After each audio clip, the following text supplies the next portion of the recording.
How to host a static website using an S3 bucket. Learning objective. Learn to host a static website using Amazon S3 service. Open your AWS Management Console and navigate to S3 service. Once inside the S3 service, click on Create Bucket. Give an appropriate and unique name to your S3 bucket. Uncheck the checkbox which says Block All Public Access. Acknowledge the setting of blocking all public access. Scroll down and click on Create Bucket. Click on Bucket Name to open the bucket. Click on Upload. Click on Add Files and select the required files to host the static website.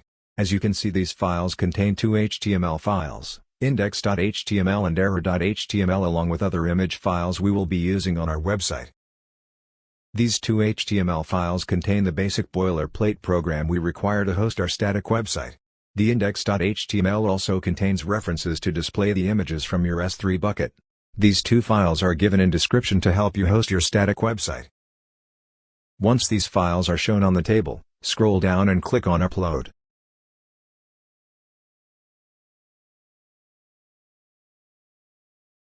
From your S3 bucket homepage, go to the Properties tab and copy the ARN of the S3 bucket. Go to the Permissions tab and scroll down till Bucket Policy. Click on Edit. And click on Policy Generator. This will open a new tab of AWS Policy Generator. Select S3 Bucket Policy as a type of policy. Inside the principal type asterisk. Open the drop-down for Actions and select Get Object as an action. Paste the ARN of your S3 bucket followed by a / and asterisk. Click on Add Statement. As you can see, the policy statement has been added. Now click on Generate Policy. Copy the code inside the policy JSON document.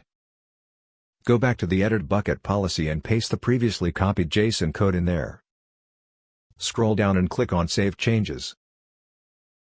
Now go back to the Properties tab and scroll down till you see Static Website Hosting. Click on Edit. Click on Enable and type index.html and error.html as your index and error documents respectively. Scroll down and click on Save Changes. Again scroll down till Static Website Hosting. This time click on the hyperlink given for Bucket Website Endpoint, and as you can see, our static website is now hosted along with all the image files we uploaded. Since we won't be needing this website, we are going to delete this bucket. To delete the bucket, first go to the Objects tab in your S3 bucket. Select all the objects in your S3 bucket and click on Delete. Type Permanently Delete and click on Delete Objects. Since the bucket is now empty, we can delete the bucket. Go to your Amazon S3 homepage and select the bucket. Click on Delete. Enter the bucket name to confirm the delete operation. Click on Delete Bucket. And that's it. You have deleted your Amazon S3 bucket. Thank you. If you want to know more about various AWS services and AWS certification courses, reach out to us on the following links.